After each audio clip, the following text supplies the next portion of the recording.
Ladies and gentlemen, welcome to the Feed Your Mind event. Our program will begin in about 5 minutes.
Welcome again, ladies and gentlemen. Our program will begin very shortly in about 2 minutes.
Good morning, farmers, partners, and guests. Welcome. I'm Carrie Ann Fallow, and I serve as CEO of Dairy West. I'm honored that you've taken time out of your week to join us for our Feeding Your Mind series, for our Feeding Your Mind session today. This is the last of 3 sessions and culminates what has been a very unconventional annual meeting for us. Well, we haven't been able to be together in person, and as cliche as it sounds, we are all in this together. We're all seeking a world where the dairy community is a catalyst for change. At our annual meeting last year, just November 2019, I stood before you and shared a description of a VUCA world, a world that is vulnerable, uncertain, complex, and ambiguous. At that time, I was innocently trying to describe 2019. As it turns out, I may have unintentionally been a little too prognostic about 2020. So here we are. Our session today will reinforce just how complicated the world in which we live and work is today. I am very privileged to introduce Peter Zeihan, our guest. He's been with us before and a popular keynote speaker at our annual meeting. Peter is a renowned geopoliticist and takes a deep understanding of geography, demography, trade, and energy, and combines those to make sense of our VUCA world. Peter is often asked to speak to Fortune 500 companies, government agencies at all levels, trade associations, and policymakers. And he's also an acclaimed author. He's got 3 published books. His most recent is called Disunited Nations and hit the market in March of this year. Peter, it's so great to see you again. Welcome back. It's a pleasure to be back. I wish we could do this in person. Peter, thanks for being here. Sorry, should I just go ahead and launch in? Yeah, please. We're anxious to hear what you have to say. Okay. We all know we're living in a very uncertain world right now, so thank you. My pleasure. We've got a lot of ground to cover today, and a lot of it is going to be things you really don't want to hear. So I want to start out with something calm that we all are in agreement in. So let's talk politics. What we have here is the percentage of each individual voting demographic who voted for Donald Trump. And of course, you subtract that number from 100, you get the number that voted for Biden. 3 things that we can take away from this. First, look at the edges. Republicans, 91% for Trump. Democrats, 4% for Trump. That's current self-identifying Republicans and Democrats who voted for their guy. No surprise there. But check this out. Wyoming and Vermont were the most extreme states in how they broke down. And as we know, like 1/3 of Wyoming are still working cowboys. And as we know, in Vermont, they think of Bernie Sanders as just a little bit too conservative for them. But even there, we had roughly 30% of the population vote for the other guy. So that's within 3 points of the ratio that we've seen since I started following this sort of thing in 2000.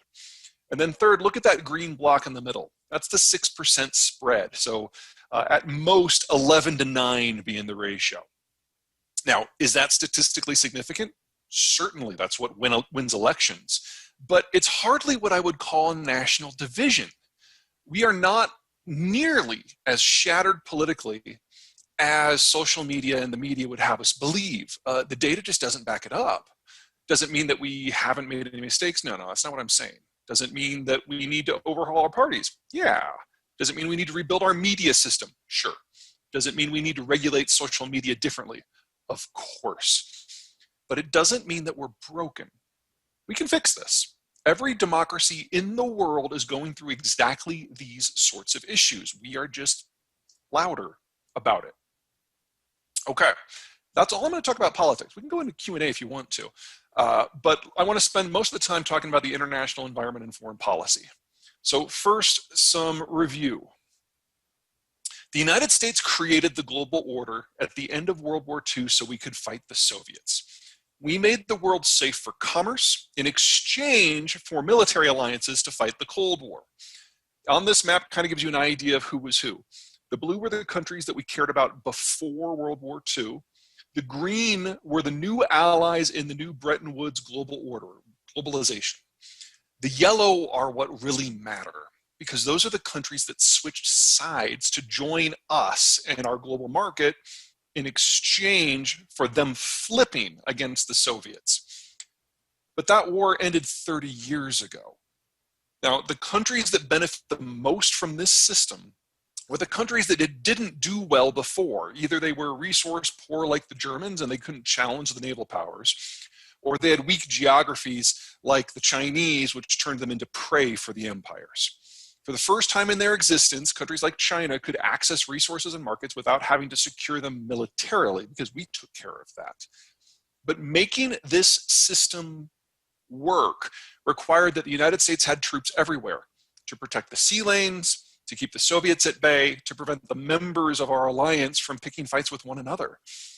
But we're done. What we've got here is total US deployments overseas going back to World War II. As you can see, it's been trending down a long time. It's not that the United States is trying to decide whether it should leave. We've already left. The global order is now purely running on inertia. And anyone who's betting on globalization today is kind of betting on buggy whips about 10 years after the Model T started rolling off the line. So that's piece one. The global system cannot function without the United States, and the US has already left. Let's talk about the second piece, demography. Now, what we've got here is a standard demographic profile. Children at the bottom, then young adults, mature adults, retirees at the top. Mortality tends to build it into a pyramid. Now, this is Mexico. This is what we call a consumption-led demographic. Because whenever you have a bulge in your population structure roughly below age 40, it's all about the spending on cars and kids and college and homes. Now, when American political leaders and business leaders look at a demography like Mexico, we really like what we see. Two big reasons. First of all, expertise. When you're 40 and under, you're relatively new at your career, your value add is relatively low. So the Mexicans excel at assembly and low-end manufacturing. That's not what Americans do well. We do design, we do the high end. So the possibilities of integrating supply chains between those two systems are great. Second, consumption. All those young Mexicans absorb a lot of goods, including American agricultural output. So the propensity for trade between the United States and Mexico is huge. Mexico became our largest trading partner in calendar year 2019. It's a position they will not give up in our lives. But look at the bottom of that pyramid from roughly age 25 down. You'll notice it just kind of drops off. The same thing that has happened in Germany and in Norway and the United States as people move into urban environments, they have fewer kids. The same thing is happening in Mexico, which means that net migration from Mexico to the United States has now been negative for 10 straight years. And that's simply because they are starting to have fewer young people. You should count on that continuing forever. And it's not just Mexico. Here's the combined demography of the Central American states. They're facing exactly the same thing, but from 5 years later in time. So the inflows of labor that we've seen into everything, semi-skilled, unskilled labor from south of the border going all the way down to Panama, it's already peaked. It's only going to fall. I mean, we might get the odd flow here and there after a hurricane like we're seeing right now, but you should not count on labor coming up in the future. It's simply going to shrink from now on. So that's what a consumption-led system looks like. Here's the other thing. This is an export-led system. Now, the Koreans had a baby bust that started 45, 50 years ago. They never recovered. And so now they've got this huge surge of populations in their 50s. Now, people in their 50s have been at their job for 2-3 decades. They know every in and out of the trade. They're very productive, very high value add, which means that Korean products are going head to head with American products. But even worse, there aren't a lot of people in their 20s and 30s in Korea. So all that production has to be exported. So we will never have a trade relationship with the Koreans that is what we would consider equitable. Demographics prevent it. So Mexico we see as a partner, but Korea we see as a competitor. Now, from the point of roughly 1980 until roughly 2015, the world as a whole was in this wonderful demographic moment. All of the world's major economies were either consumption-led or export-led. Here's a bunch of the major ones back in the year 1980, in the year 2000. And as you can see, everything was kind of in balance. And in the heyday of globalization, with the Cold War over and the Americans still holding up the ceiling and making everything flow, it was great for trade expansion. And this is the world we've all become used to. But 20 years later, we are all 20 years older. And that global demographic of high consumption was already ending. The export-led economies are aging into mass retirement in a kind of a post-growth scenario. And the consumption-led economies are aging into export-led economies, but there's no one to export to. The real kicker is that the year 2022 is when all this flips. That's the year that most of the world's export-led economies age into post-growth, and most of the consumption-led economies age into export. So the whole balance is askew. And the entire economic model that we have based everything upon for the last 60 years no longer applies. Now, for the United States, we are kind of in the middle. The real difference is our baby boomers. Now, they will age into mass retirement in the year 2022 on average, along with everybody else in the advanced world. That's not what makes the boomers special. What makes the American boomers special is they did something that a few other boomers in the world did. They had children. We have something that the rest of the advanced world lacks. We have the millennials. And I can't believe that I'm saying this, but the millennials will probably save us all, because their consumption today is fueling growth. In fact, their consumption since the financial crisis is what kept us out of recession. We probably would have had 3 industrial recessions since then, if not for the millennials. And as the millennials age into their 40s and eventually 50s a decade from now, they will start providing the tax base and the investment capital that drives everything else. And nobody else has that. Let me give you an idea of scale. This is the world's consumption-led economies stacked up in terms of GDP today. Here's where we're going to be 10 years from now. So it's a moderate drop, not catastrophic, but not great. But here are the export-led economies. Now, today, we only have one post-growth economy. That's Japan. But if you fast forward 10 years, folks, global production has already peaked. Global capital supplies have already peaked. Global consumption has already peaked, and they will now steadily, or in some cases catastrophically, drop off over the course of the next several years. And they will not recover in our lifetimes. Remember, you want to grow a 30-year-old consumer, it takes 30 years. And that was before coronavirus. What I've got here is the US infection rates from coronavirus by a few states. Now, the arrows are pointing at 5 per 100,000. That's generally considered the daily infection rate that indicates that the virus has become endemic in your population, meaning that the only way that you can possibly root it out is with a mass inoculation program of an effective vaccine, or at least a 3-month serious lockdown that affects at least 85% of the population. Most of the country soared past that back in April, and we've never come back. Now, I'm showing here the 4 most populated states in the country: New York, Texas, Florida, and Pennsylvania, as well as yours, Utah and Idaho. And you can see that everybody is just well above what you consider a safe level. Now, America as a country has massively mismanaged this crisis. And I mean that at all levels, not just the federal level of the presidency, but at the state and the local level as well. Governors have assumed that even when the next state over is having an epidemic, that it's just magically going to stop at the state line. Mayors across the country have done the same thing. Personally, I think the university system has been the worst because, these are supposed to be the smart people, and they brought in the kids for in-person classes. They left the dorms open, and then if you got sick, they just sent you home. Make it somebody else's problem. We actually had a lot of universities who saw the infections rates among their students, and so after Thanksgiving, just didn't allow the kids back. That made the epidemic far worse than it needed to be, and now we're dealing with the Thanksgiving rush. So we're stuck with this. We're stuck with all of the economic outcomes of this until we have a mass inoculation program. So COVID is no longer a one-off effect. It's a deep-seated recession that affects everything. And that means that the shifts in consumption patterns that we've been suffering through have legs. So retail, entertainment, travel, tourism, those are the obvious ones. But as you guys know, within ag, there's been big shifts.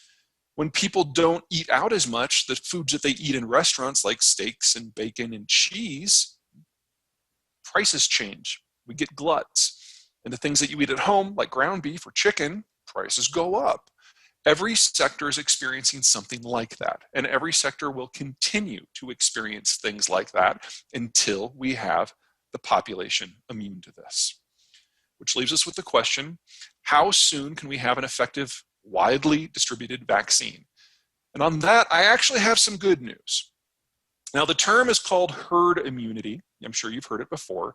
And for something like COVID, with a relatively low mortality but a very high infectiousness, we need at least 70% of the population, preferably 85%, to be inoculated. Now, New York City, the most infected city in the country, only had about 20% exposure. Most of the rest of the country is about half that, although it is rising very rapidly. So at a minimum, we need to get half the population vaccinated in order to get us to that 70 to 85% range. On that front, things look good. The UK started immunizations yesterday. This is the second person that the Brits inoculated. This is literally William Shakespeare because, you know, Brits. I've got some good news here. So we've got the Pfizer and we've got the Moderna vaccines, which will likely be approved by the FDA for widespread use this week. And we already have enough vaccine manufactured of these two versions to probably inoculate all healthcare workers in the United States by the end of the first week of January. After that, we will move on to long-term care facilities, then people whose jobs put them into contact or in motion a lot, bus drivers, airplane pilots, that sort of thing. And then we'll get to the general population probably around April 1st. So there's a few things about this you have to keep in mind. First of all, distribution. One of the things about both the Pfizer and the Moderna vaccines is that they have to be frozen. But the news is getting better. So when this all started 4 months ago, the initial vaccine formula had to be frozen for both of them at -94. But they were using a new technique called mRNA that had never been used before. So they really didn't know what the storage capacity is. So what happens is every couple weeks, they take things out of the deep freeze, they move them into a different refrigeration unit that's a little bit warmer, hold it for a month, and then try it out again. And 4 months on, we've discovered that the Pfizer vaccine doesn't have to be at -94. It only has to be at -70. And the Moderna one only has to be at -20. And those numbers keep getting better and better and better. So we'll use Pfizer and Moderna now for the big point immunizations, hospitals, care homes, large employers. And probably in another month, the Oxford vaccine will enter the mix, and the Johnson & Johnson one will enter the mix. The J&J one, that's the one I have the big hope for, because it just needs to be refrigerated, and it's a single shot instead of a double shot. So those will probably handle the less densely populated regions. That's probably what you're going to be seeing in your region outside of the major cities. So mass immunizations of the general population will probably begin by April 1. And we will probably reach that target of having half the population inoculated by sometime in June.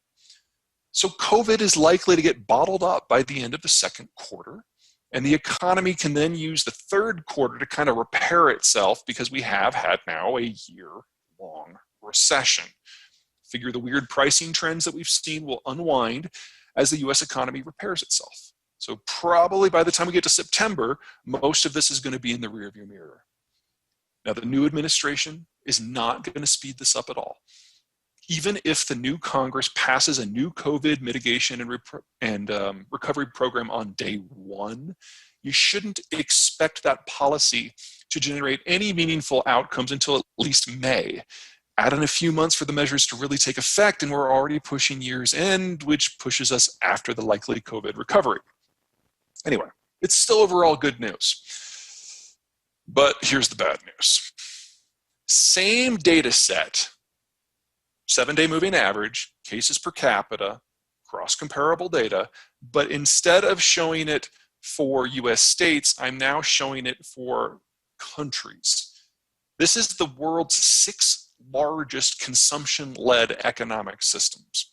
And as we've learned with COVID, the data can't necessarily be trusted because you can't test everybody every day.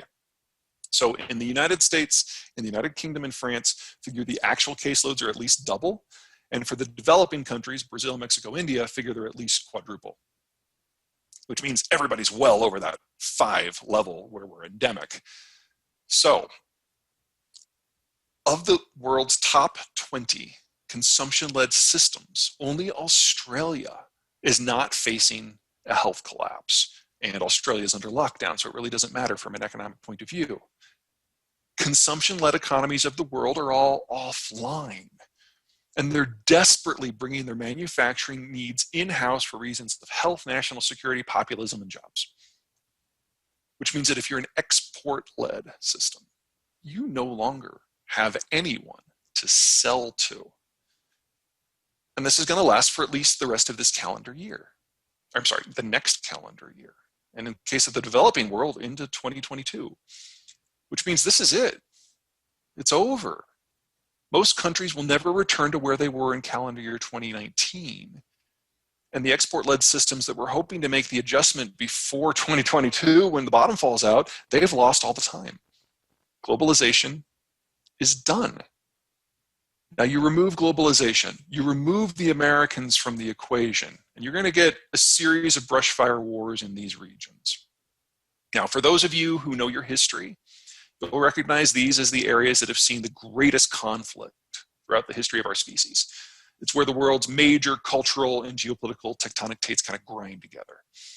For those of you who know your economic history, you will recognize these zones as the places that have seen the greatest economic growth of the last 2 generations. It's the order. It's the Bretton Woods system. It's globalization. It's base effect growth.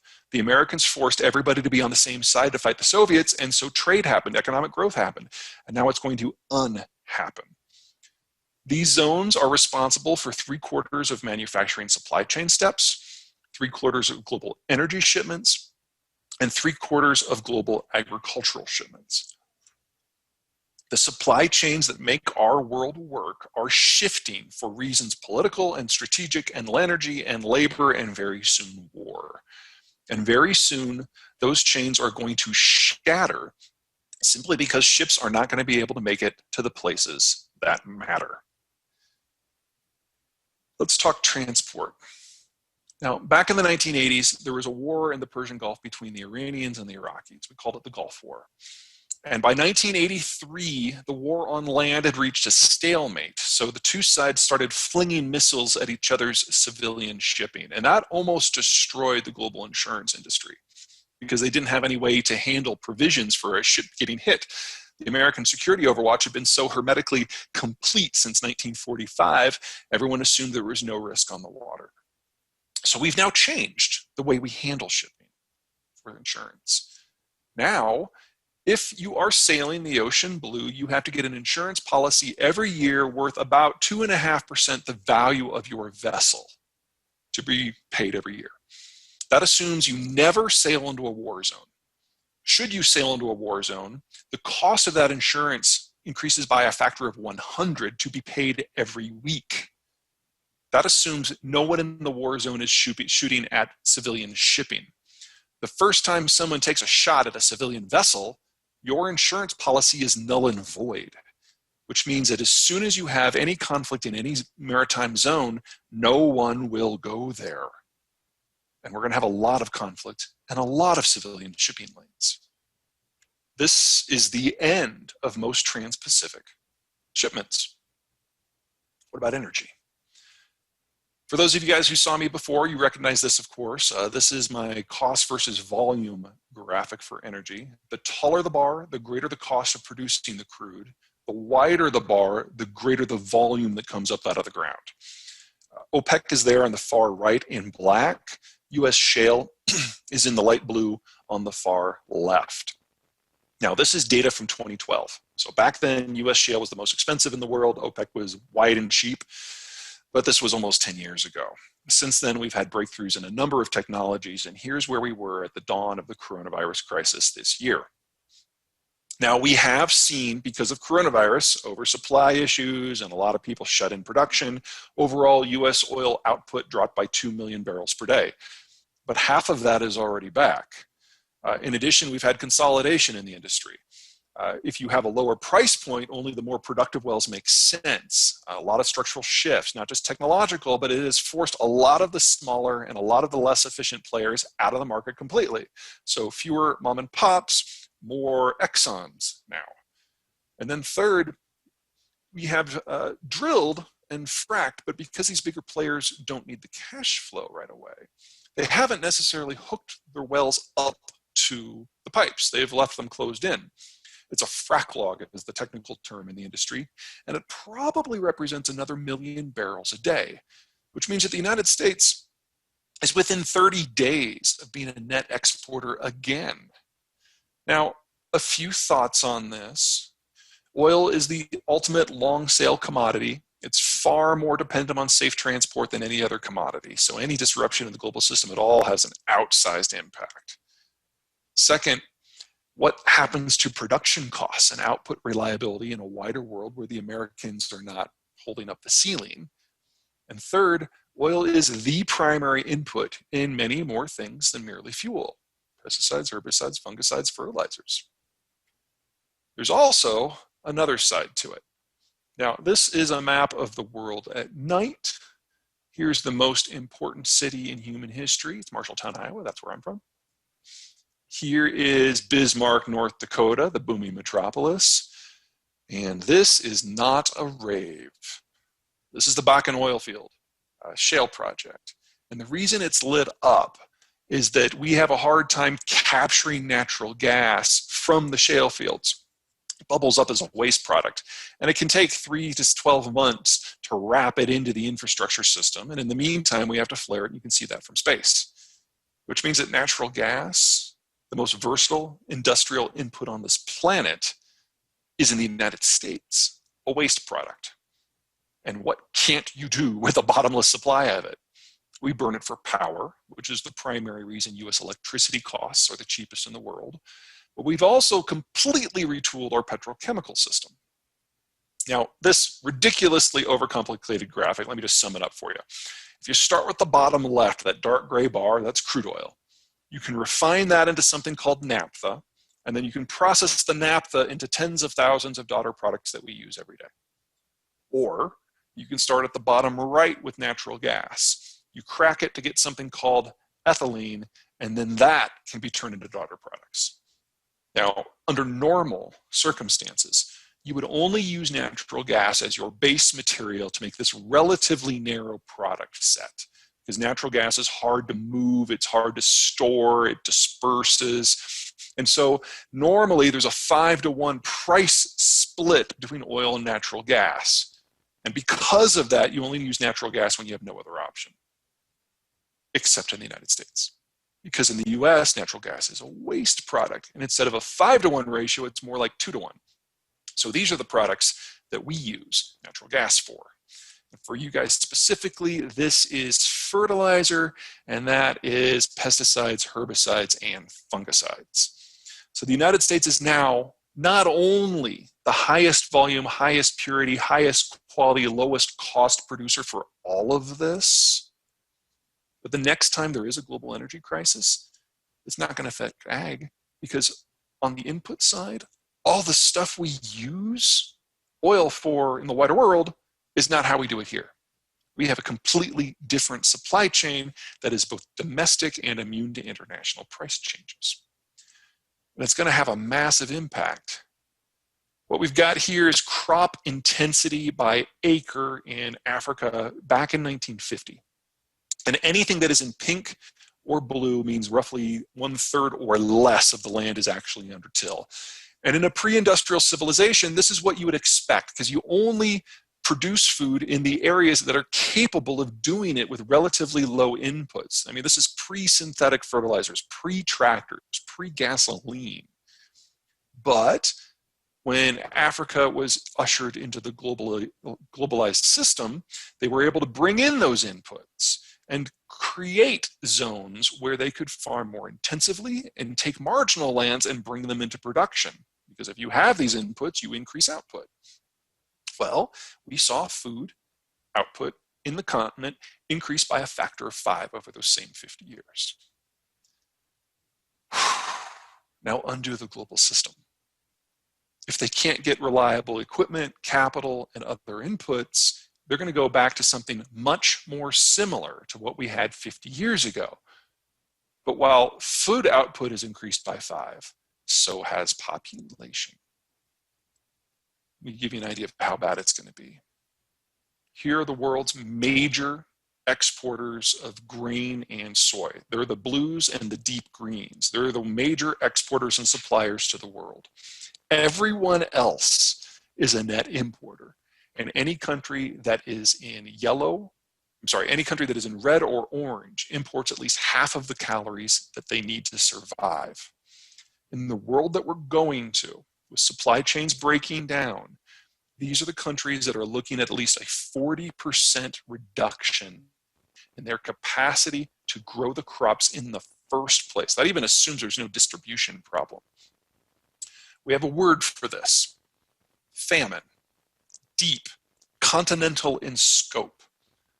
But you'll notice that America doesn't have an X on it. It's one of very few producers that can actually maintain output in this environment. In fact, there aren't very many. This is just simply a grid cell showing where lands are under crop. There are only a few places that have the right mix of low production costs, local or regional sources of inputs, and stable long-term financial status that will enable them to be long-term producers. The first, of course, is the United States. After that, you've got France and Argentina, kind of smaller versions of the United States, similar structures in terms of supporting their agricultural systems. You've got Myanmar. That's purely a rice play, and you don't care, so moving on. Australia. The problem the Australians have isn't in terms of supply, it's climatic. They have very, very wet years, they've got very, very dry years, they get very, very hot years, and it's erratic. So they are a large producer, they are an increasing producer, but they are not a stable producer. But the one that you guys really care about is this one, New Zealand. Outside of these 6 locations, everyone is going to have to reduce their monoculture, end specialization, just in an attempt to feed their own populations. We are looking at catastrophic collapses in the world's ability to feed itself. That's the long term. Let's talk about the short term. Let's talk about your primary competition in the world to come, and that is absolutely New Zealand. Now, I was fortunate enough to go to university in New Zealand. This is a picture of my feet above Lake Wanaka. I lived there for a year. I've been back a couple of times, most recently last February. And while I was hiking around last time, I ran across these guys at 8,000 feet. And so I went to a different island and I found these guys on a hillside that, you probably wouldn't graze on here in the United States. Getting a little tired of cows at this point, so I went to a national park, but I found out that they were there too. And then I decided to go to a beach resort, and they were there as well. Key thing to remember about New Zealand: it gets a lot of rain, but it's a marine climate everywhere. So their summers are cool, their winters are warm. The cows don't have to be in enclosures. They're just brought in when it's milking time. Almost all of their food is grazing. And so we have seen the dairy herd more than double over the last 30 years, and dairy output from New Zealand more than triple. And there's no reason to expect that to change. Well, maybe there's one. Whoops, sorry, I had a couple more slides. The white is what you care about here. I'm sorry, the black is what you care about here. That is the dairy herd as it was about 25 years ago. Here's where it is as of 5 years ago, the most recent data I've been able to access. It's every region is seeing more and more dairy. One of the outcomes of what it appears to be climate change is that New Zealand is warming. So areas that used to be too cold are suddenly not. And we're seeing dairy cows throughout the entire country. Now, there is one little bit of hope for you in terms of constraining the growth path, and that's this gentleman. This is Winston Peters. He's the leader of a nationalist populist group in New Zealand called New Zealand First, and he has kind of been the kingmaker in Kiwi politics now for almost 30 years. He's been in almost every single government as a deputy prime minister, and he largely represents the native population, the Maori, as well as rural voters. And he has single-handedly prevented any sort of meaningful restrictions on rural development, particularly as comes to dairy. So think of some of the basic things that you guys do with waste disposal in your enclosures. The Kiwi dairies don't need to do that. And not just because they don't have enclosures, because there's no regulation on it. So they forage wherever they want to go, the cows do their thing, and then it's just left. Summer is cool, winter is warm, the herd is range fed, costs are low, regulations are non-existent. But Winston Peters' party was wiped out in the October elections a couple months ago. They lost every single seat. And for the first time in 30 years, Winston Peters is not deputy prime minister. So now the Kiwis have a Labour majority government that is supported by the Greens. So more regulation, or more honestly, just regulation, is coming. And that will constrain where and how cows can forage, and what sort of access farmers have to national lands, and what they have to do with their waste in terms of water quality. That will slow things down. But honestly, that's the only tiny bit of good news I have for you as regards potential limitations on New Zealand dairy output. The real challenge for you guys is that they're already big and they're getting better.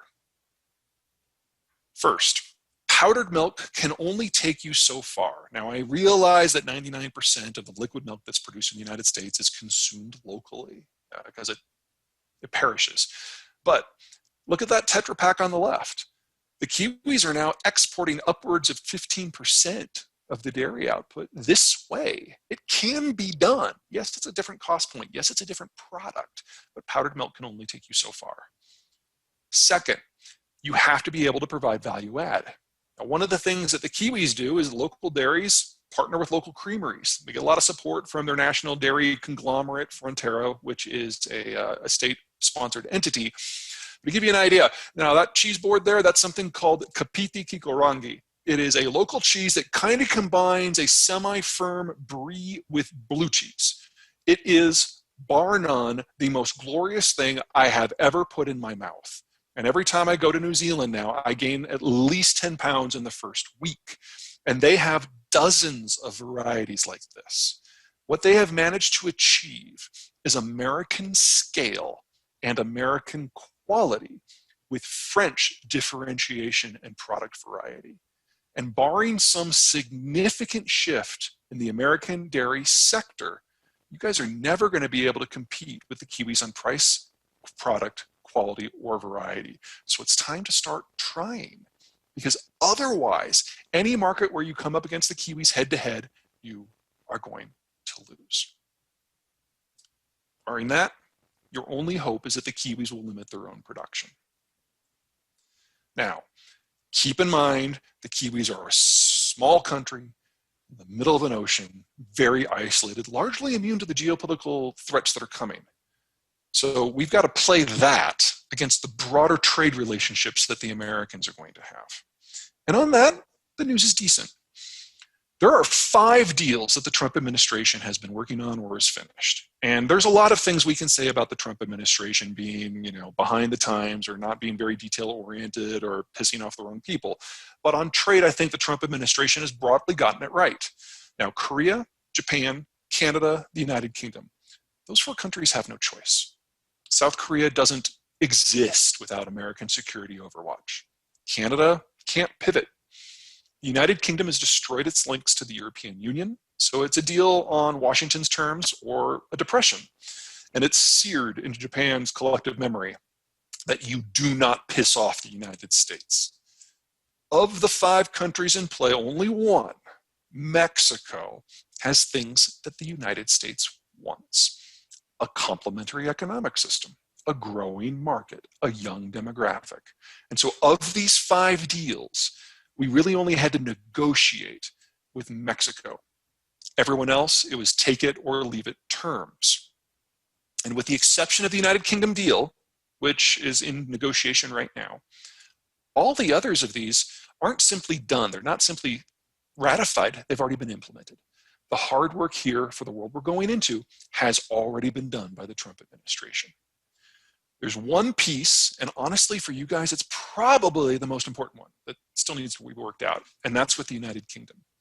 Right now, as we are staring at our screens, Boris Johnson, the British Prime Minister, and Ursula von der Leyen, the European Commission President, are having dinner trying to figure out if they can have a Brexit deal. There's probably not going to be one. In fact, without the direct, forceful intervention of German Chancellor Angela Merkel, there's probably not going to be a deal at all, which means that the Brits are almost certain to have a hard crash out of the European Union on December 31. So what does that mean to you? You got to look at what the Brits eat. I'm sure this isn't a surprise, but British food is awful. Now, we eat more meat and veggies per person than the Brits. They eat more potatoes and wheat. We eat more cheese and drink more milk. They use more cream and powdered. Buttered is about similar. But the bottom line is the UK imports about 1/3 of their foodstuffs, the majority of which comes from the European Union itself. That's going to disappear. Over half of what they produce can only be produced because of European Union subsidies. It's high cost. It's utterly awful quality. So we are looking at 2/3 of the United Kingdom's food intake facing some degree of adjustment. That should be your biggest takeaway today. In American-British trade talks, U.S. ag is going to get access to 66 million first world customers and is likely to end up providing at least 1/3 of their food. That will be the single biggest expansion in U.S. agricultural exports in history. So that's the biggest new market that you are about to gain. Let's talk about the biggest current market that you are about to lose. Let's talk about China. The US Navy is 10 times as powerful as everybody else is put together. And that's one of the reasons why globalization works. The US Navy is omnipresent on the high seas. But remove that, and the security that is necessary for large-scale civilian shipping goes away. I'm sure a lot of you have heard the scuttlebutt that the Chinese have even a bigger navy in terms of ships than the United States. This is the Shandong. This is their new aircraft carrier. And in terms of number of ships, that is true. But to be perfectly honest, sometimes it is about size. Most Chinese vessels are tiny. So the Shandong here, the US has 10 carriers that size. They're the core of our Marine Expeditionary Units. In addition, the United States has 11 super carriers, each of which independently has at least 5 times the capacity of the Shandong. I mean, there's no competition here. So the Chinese might be able to control the seas within a couple hundred miles of their coast, but that's it, because 90% of their vessels can't sail more than 1,000 miles from home.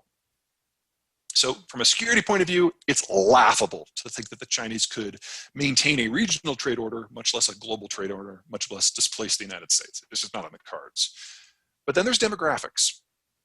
The Chinese have gone through the same problems that everybody else in the world has. Here's a demographic profile back in 1980. Lots and lots of young people. This is one of the reasons why Mao put in the one-child policy. You fast forward to the year 2000, and they're in that magical moment. Lots of consumption-led, lots of young labor can export. But a few things are in the process of evolving. First, all those young people have now aged, so the consumption-led low production period is over. Second, all those young adults didn't have very many kids because of one child. Now, in the short term, that actually helps the numbers, because if you're spending money on things like condos and pizza and vacations, that generates a lot more follow-on growth than doing it on diapers and milk. But 20 years later, you're no longer in your 20s and your 30s, you're in your 40s and your 50s, and there are no kids coming up to replace you. And the consumption pulse that you see collapses. Then third, China cannibalized the countryside to fuel urban activity. You can only do that until you run out of people. Now, in the United States, the urbanization process was slow. It took 2 centuries. The Chinese did it in 35 years.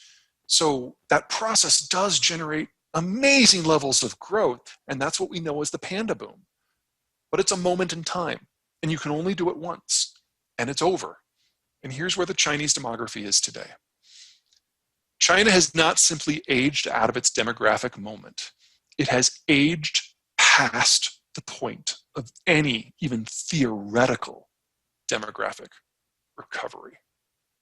And it is hitting their economy at every level. Let's talk labor costs. Here's some average labor costs for some Southeast Asian nations that I think will actually do pretty well in the world to come. Here's Mexico, very competitive, right in the middle of the pack. And here's the PRC, 11-fold increase in labor prices in 20 years. It's the fastest labor inflation ever recorded anywhere in human history. Bottom line, China can no longer function as a low-cost or even a mid-cost manufacturing center, and they don't have the skill set to go higher. But it's also hitting consumption. This is new car sales. Now, when a country develops, there's certain things that everybody wants, and the order is the same everywhere. Number one, they want a cell phone. Number two, they want a refrigerator. Number three, they want a car. Well, I would argue to ignore that last bar in January of 2020, because in that month, China had their coronavirus lockdown, and I don't think anyone should be judged on their worst day. But look at the 2 years previous. China, supposedly this up-and-coming economy that's going to take over the world, can't even generate car sales while it's at its consumption peak. It's simple math. Most people purchase their first car in their 20s, and China has 40% fewer 20-somethings than 30-somethings. The population is in a state of collapse. Bottom line, the sell to China play is nearly over just by the numbers. That assumes nothing goes wrong with politics. Blaming others for coronavirus, punitive trade actions to punish political statements, being a general asshat in relations with everyone. The hateful propaganda that we have seen out of the PRC is not an accident. It isn't purely for the domestic audience. It is expressly designed to generate a backlash to help justify the CCP crackdown that is occurring at home, and not just in Hong Kong and not just in Xinjiang.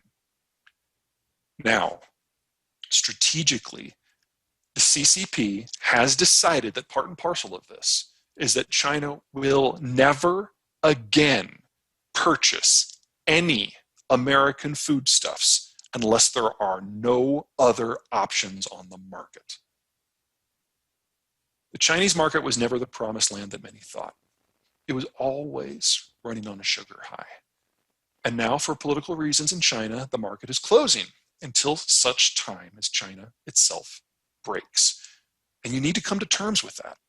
This market is going to be gone until the China that we've come to know is also gone. And I don't expect any significant shifts in policy on either side. First, with the elections here in the United States, it became a contest over who could be more anti-Chinese. We have entered a sharply anti-Chinese phase politically, left, right, and center, that is going to run for years at the same time that the Chinese are experiencing system-breaking challenges. Second, there is zero hope for an improvement in relations.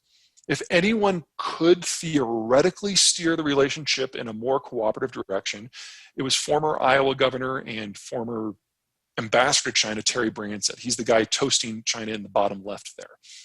He met Xi back in the 1980s, I think 1984, when Xi was on an agricultural exchange program that came to Iowa when Branstad was a young governor. They hit it off, they became friends. Branstad, of course, was governor of Iowa for like 175 terms, longest serving American governor in history. And eventually, when Trump became president, he tapped Branstad to be his representative in Beijing. And he did, in my opinion, an excellent job. But in the last 3 years, it's become obvious that the people who want a more cooperative relationship have been steadily sidelined on both sides. So Branstad tried to put together an op-ed to this point and publish it, and the Chinese immediately blacklisted him. And realizing there was nothing he could do, Branstad resigned back in October. Branstad was Trump's only conduit to Xi. Everyone else has quit, fired, or been marginalized. And he's broadly representative of the status of the relationship in general. Those who want a good relationship have been shut out and those who don't are the ones who are now in charge. Biden has not indicated at this point who his point man in China would be, but the folks on his national security team writ large have no meaningful specific expertise on the topic, so don't expect much. Third, despite China's official recovery from coronavirus, its economy is reeling. Remember, we've got lower global demand from the consuming economies. We've got retooling across the world as people try to bring manufacturing in-house. Their export orders have dried up. So what growth we've seen has been mostly inventory builds. And that reminds me a lot of the lead up to the Asian financial crisis back in 1997. And we're just not going to see a meaningful negotiation. The Chinese made Trump look the fool with the phase one stuff. They broke that, they broke that deal the day after it was approved, and they're now at roughly 25% of where they need to be in order to meet the supposed goals. And Biden's proclaimed policies suggest an even harder line for at least the first year. His whole Rebuild America, Buy America programs basically say that if there's a product out there that is made in the United States or abroad, the US government will only purchase the locally made one. And if there is no locally made one, the US will find some money to help build out the supply chains for building it here in the United States. And as anti-Chinese as that is, it's actually even worse for Europe. Now, what we've got here is a color-coded map showing the relation in terms of numbers between young people and old people. So the ratio of people aged 15 and under to those who are aged 65 and older. So youth versus retirees. If you're in blue, you have more youth. If you are in orange or red, you have more retirees. Now, as you can see, the United States has no orange or red. Those are the places where the old really heavily outnumber the youth. But the older states are the ones you would expect. Florida, of course, is a half retirement community. Maine, same thing for people from New York. West Virginia is a place where the youth try to get out relatively soon. It's about what you would expect. So remember, yellow is as bad as it gets in the United States. Here's the EU. The exception of Ireland, yellow is as good as it gets in Europe. What this means is the European Union has aged out of any hope of demographic recovery, of ever being consumption-led again. It is now an export union. And an export union cannot survive in the world we are going to without easy access to consumption-based systems.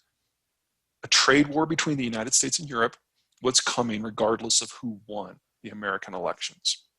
And since the EU is vulnerable on issues of market access, and since the biggest line item in the European Union budget is their agricultural subsidy program, this is going to end horribly for Europe and doubly so for European agriculture. What we've got here is percentage of total global dairy exports. Now, the Kiwis down in the corner there, they're the #1 players. We've talked about them already. Pretty much everybody else that you care about is in Europe. A few things to take in here. First, the United Kingdom. UK dairy is awful, and it simply cannot compete with American dairy, even with subsidies. Second, Germany, the Netherlands, Denmark, Poland. These countries are only significant players in European, much less global dairy, because of common agricultural policy, because of the subsidies that come from Brussels. What they've done is they've absorbed the subsidies in order to build out their facilities bigger and bigger and bigger and bigger, and then just dump it on the global market. You remove the common European subsidy system, and a lot of these producers simply vanish. Third, France and Belgium, collectively responsible for about 10% of the global export flow, they can compete, not because of bulk, but because of quality and variety. But what they're going to have is a problem reaching most customers. So these three markets are ones where they can continue to export. They're not going to face security concerns reaching them. Canada, of course, has the Quebec connection. Both Morocco and Algeria are former French colonies, and they're adjacent. So you can continue to see French and Belgian dairy playing in these markets moving forward. But these are the markets that the Europeans are going to lose. You know, that's a lot. But if the US decides it wants to try to push into these markets to displace the Europeans, they will come up in every single case against the New Zealanders.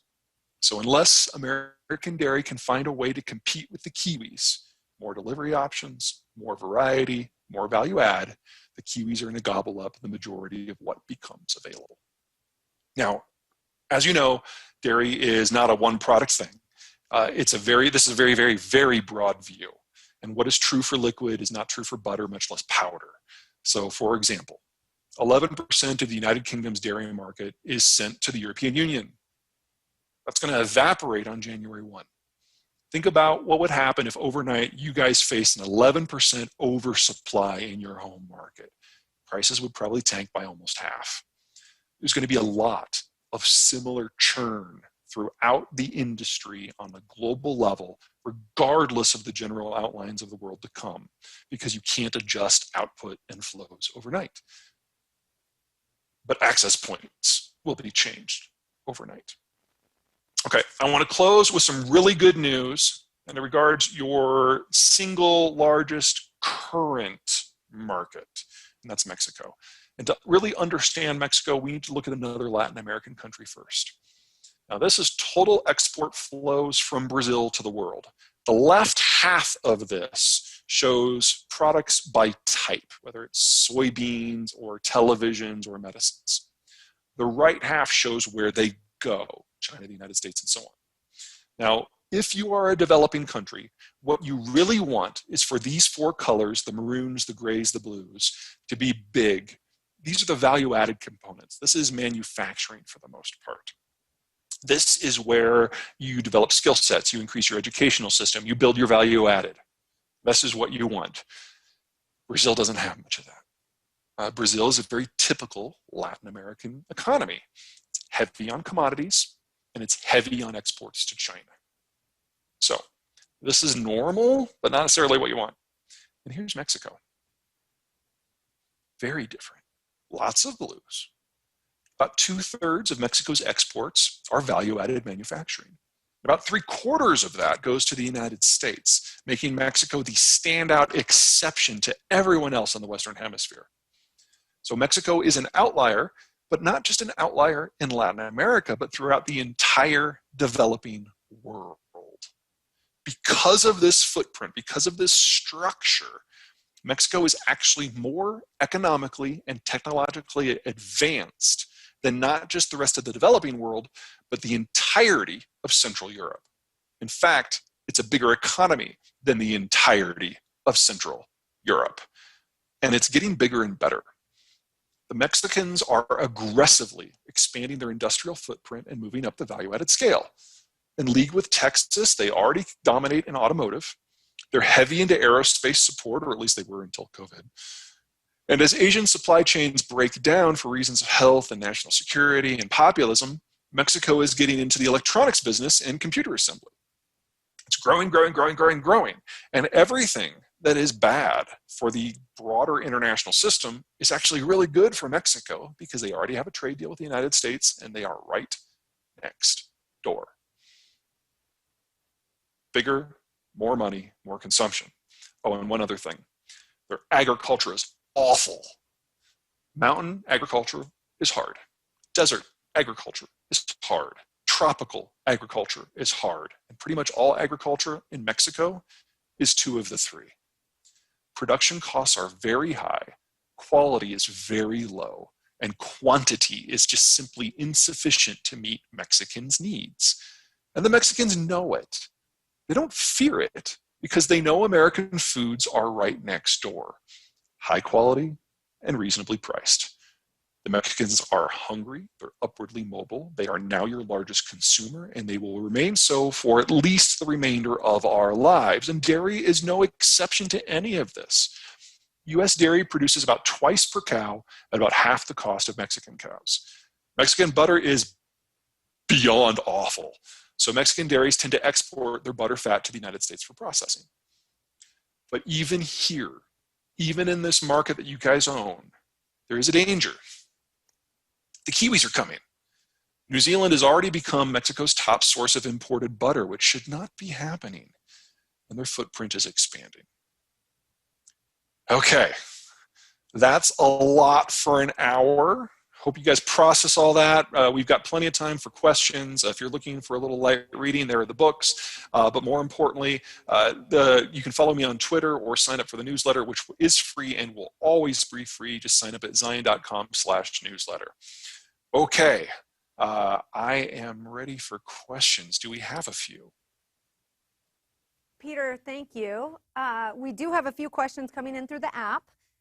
That's where we encourage viewers and audience members to submit their questions.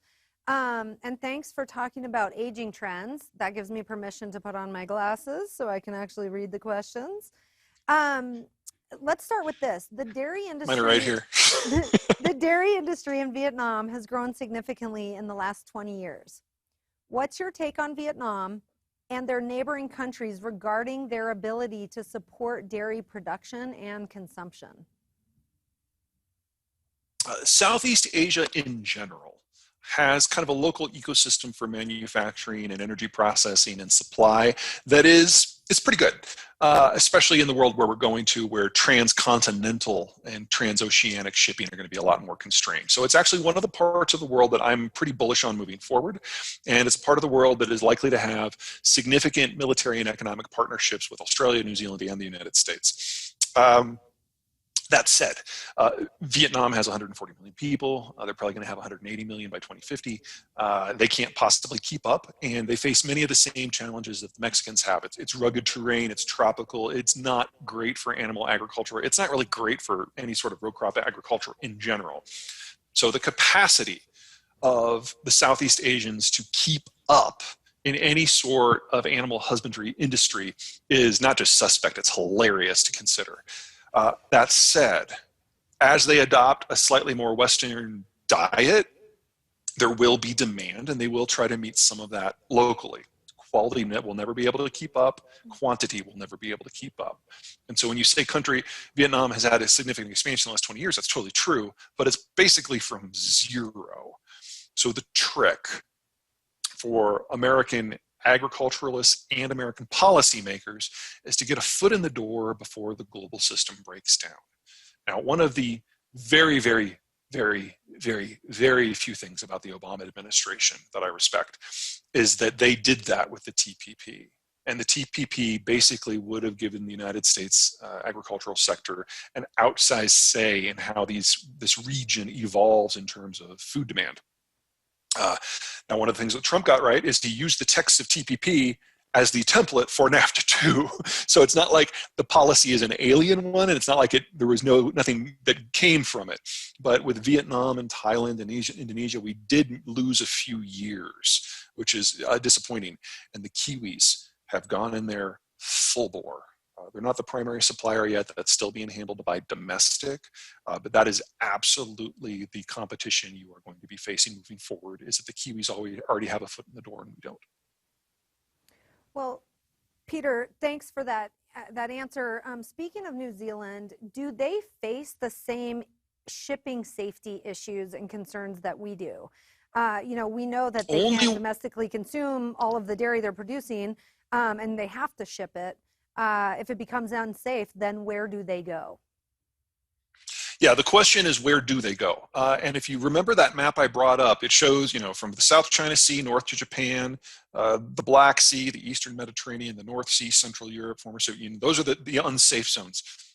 With the exception of China, Japan, and Korea. Those aren't places that the Kiwis ship. They've got access to Southeast Asia as it is. They've got a separate free trade deal with the Australians, of course.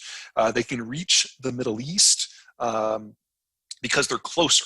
And there may be interruptions there, certainly, but if you can't get into the Persian Gulf, you can get into the Red Sea, so they can still tap the Saudis, which are the largest market.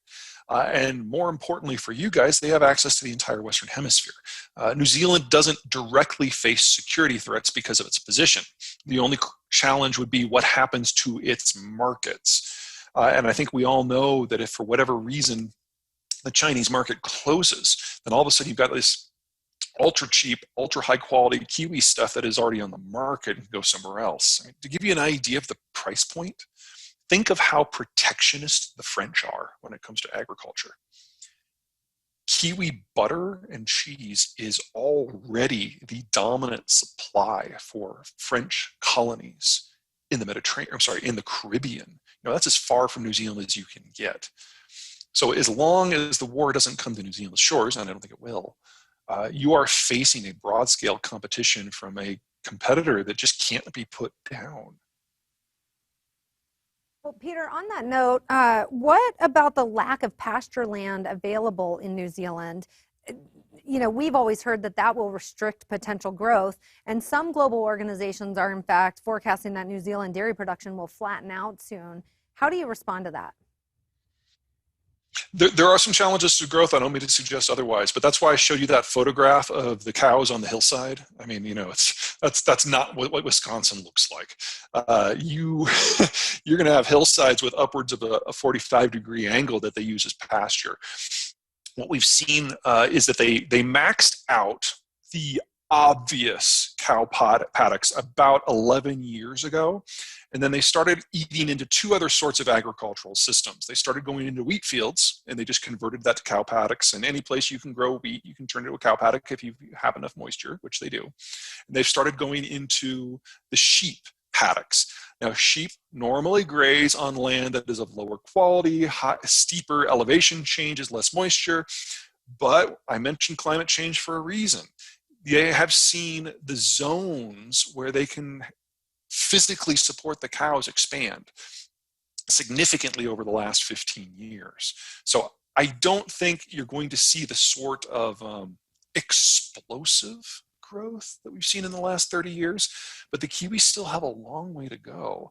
And anytime you're comparing the economics of dairy versus mutton versus wheat, it takes some very strange convulsions in the global system for dairy to not come out on top in terms of outcome or profitability per dollar invested or per square foot of land used. So there's still significant land that can be converted to use for cows specifically. I would estimate, just kind of back of envelope math, at least one-third expansion in the land area that can come into play. Okay, I think that's an unexpected answer, something certainly to watch. Let's carry on with the climate change theme. From your perspective, how will sustainability play a role in industry, world economics as a whole, but specifically dairy? That's going to be a domestic question, not an international question. The Paris Accords are kind of a joke because everyone sets their own criteria for what success is, and everyone sets their own data measuring system that they can change as they go, and then everyone decides their own punishment if they don't match up. There's no body that sets the targets or enforces them. So it's always been 100% voluntary. Play that forward into a world where globalization breaks down. I really don't see in most parts of the world any sort of broad environmental movement continuing. Think about what you need for that. You need access to the technology and capital that allows you to move beyond a carbon system into something else. Well, most of the world is not as sunny as Utah. Most of the world is not as windy as Nebraska, which means that they're never going to be able to get significant portions of their electricity from green sources no matter what happens. I mean, you can't change cloud patterns. There are only a few countries in the world that can work with the technology as we understand it today: the United States, Mexico, Argentina, Chile, Australia, New Zealand, the United Kingdom, and Denmark. And that's about it. Everyone else is stuck with oil and natural gas, but if you break down global supply chains, oil and natural gas are going to become a lot harder to import. So if you're a country like Germany, for example, you're going to have a choice between not having electricity or using coal. And as countries are forced to make that decision, do we decivilize or do we ignore green? They're going to ignore green. So we're going to see carbon emissions shooting up around the world, even as trade breaks down and general economic dislocation becomes the norm. So for that list of countries, which the United States is the top, we can still have a domestic green political presence, and we can still have a regulatory push for things like sustainability. And honestly, I don't see this as a big problem because it means that the United States will be the gold standard. Well, maybe yes, the Kiwis, especially when it comes to dairy. But the idea that there's going to be a global movement for this, I think that's going to evaporate very, very soon. Well, we always strive to be the gold standard in the world, so that's hopeful. Thank you. And you are. I mean, with the exception of the Kiwis, there's no one that's even within arm's length of U.S. dairy when it comes to quality and quantity. I'm just saying that there's a new kid in town who has figured out some new ways of doing things, and it's going to rock your world. Thanks. Well, I think the challenge, the gauntlet has been thrown, and it's our opportunity to step up to the challenge. On your famine map, Peter, Eastern EU shows up. The EU continues to forecast more milk, especially in Eastern Europe. How do we reconcile Europe's representations against this data? There's no way that the farmers and the dairies of Eastern Europe can continue without a heavy subsidy. Without two things. Number one, access to the unified European market and access to large levels of European subsidies. Both of those are going to break down as the European Union founders. And so there's no way that this economic structure that has allowed EU high cost dairy or really any agricultural output to continue. You're going to be dealing with a much more fractured system that has much lower access to capital, much less access to the international system at large. So a lot of that's just going to go away. We'll probably still see some Polish stuff on the market, especially when it comes to wheat, but with dairy, I just don't see it continuing. You're going to have the Russian bloc to the east that is not taking it. You're going to have the French bloc to the west that won't take it. And then a lot of this overproduction that we have become used to seeing in Central and Eastern Europe is just going to go away because no one's going to pay for it or can't make it to an end market that can absorb it. Now, getting from here to there is going to be rocky. Like I said, the Brits are talking with Europeans right now about what a Brexit agreement would look like, and it's going to end in a collapse, which means that the country, one of the biggest contributors to those subsidies is going to go away and take its market access with it. So we're going to see the EU system break down in a very short time frame. Probably not calendar year 2021, but I would be really surprised if it makes it past 23. Well, we've been waiting for the Brexit, outcomes for some time. For what, 5 years now? Yeah, January 1, we're finally there. Right. Just so you know, the British policy is to just be completely pig-headed in negotiations and stonewall. And then at the last minute, have Boris Johnson call up the German chancellor and say, either force this through or we're gone. And it's not a stupid threat. Honestly, that's how most European deals get cut at the last second. That's how the French deal with the Germans all the time. And I'm not saying it's going to work. I don't think it will. I'm just saying that the strategy isn't as dumb as it sounds. Our sites to MENA, do lower oil prices cause more unrest in MENA, as so many countries and their budgets require $40 to $60 a barrel to break even? Dairy relies on MENA as an importer of ingredients. Could there be repercussions? There definitely will be, and it's going to be a lot messier than the question suggests. We're at this moment right now where we have no active hot wars in the Middle East, and we have no powers that are meddling in the region in a serious way. And the oil markets have not been interrupted. And in that environment, oil prices are stable to the low side, and that is certainly hurting the ability of the countries to feed their populations. One of the things to keep in mind about the Middle East is when they industrialized, they only did it like part way. They make their money from their commodity sales. They use that money to subsidize consumption for the population, and they urbanized. All the normal things that happen as part of the developmental process, but they never invested in education or manufacturing or any sort of value-added industry beyond petroleum. So when that system breaks down, the money goes away. So what we're likely to see is a broad-scale de-civilization of the entire region. There will be pockets that will be okay. So for example, the Saudis, they don't have to export via the Persian Gulf. They can export via the Red Sea, so they can still have an income stream. But Kuwait and Qatar and the UAE, they're likely to be locked up in a regional war and their exports are going to tank. So in that environment, you're going to have prices going through the roof for oil, but that only matters to the people who can actually get their oil to market. So if you're selling it to Kuwait, that's a disaster. If you're selling to Saudi, it's a bonanza. And we're going to see this kind of bifurcation in pretty much every hard commodity in the market based on who can get it out and who can't. And a lot of the producers that we've become used to simply aren't going to be there for much longer. So it's a question of mapping out market by market what makes sense in a world with less security. And, spoiler alert, that's kind of the topic of the next book. We'll be waiting on the edge of our seats for that, Peter, Me for too. the publication. Let's turn our sights back to the United States. Agriculture in the U.S. relies heavily on labor coming across the border from Mexico. With the age trends that you showed early in your presentation, where do we go? I mean, it sounds like those challenges are going to become greater for us. Where is the intersection of that disappearance of labor and technology? I would say there's three things that you need to consider. Number one is automation. And we all know in dairy that some of those new automation facilities are, stellar. I mean, hell, in some of them, I want to be a cow.